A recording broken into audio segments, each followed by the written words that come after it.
30 April মঙ্গলবার গোটা দক্ষিণবঙ্গ জুড়ে চলছে তীব্র তাপপ্রবাহের সতর্কতা। এরই মাঝে লোকসভা নির্বাচনের প্রচার চলছে জোর কদমে। এই তীব্র দাবদাহের দহন জ্বালার হাত থেকে বাঁচতে আজ পূর্বস্থলী 1 নম্বর ব্লকের নাধনঘাট থানার নসরতপুর পঞ্চায়েতের পারুলডাঙ্গা থেকে শুরু করে ডাঙ্গাপাড়ার 8টি বুথে সন্ধ্যে 7টার পর নির্বাচনী প্রচার সারলেন বর্ধমান পূর্ব লোকসভা কেন্দ্রের তৃণমূল কংগ্রেস প্রার্থী ডা শর্মিলা সরকার।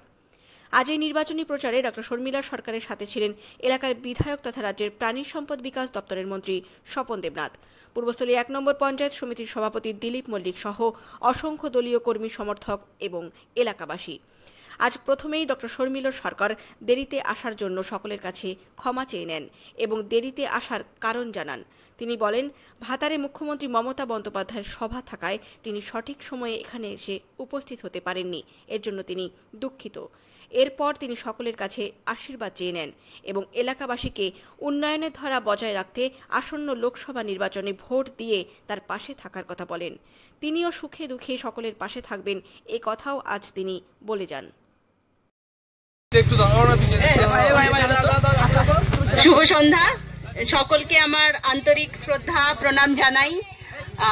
আমরা এখানে এসেছি আজকে আপনাদের সঙ্গে দেখা করতে, আপনাদের আশীর্বাদ নিতে।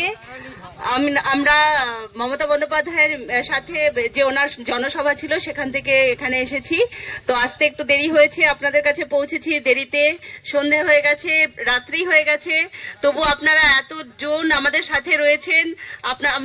আমি দেখতে পেলাম রাস্তার ধারে ধারে প্রত্যেকে এসে উপস্থিত হয়েছেন।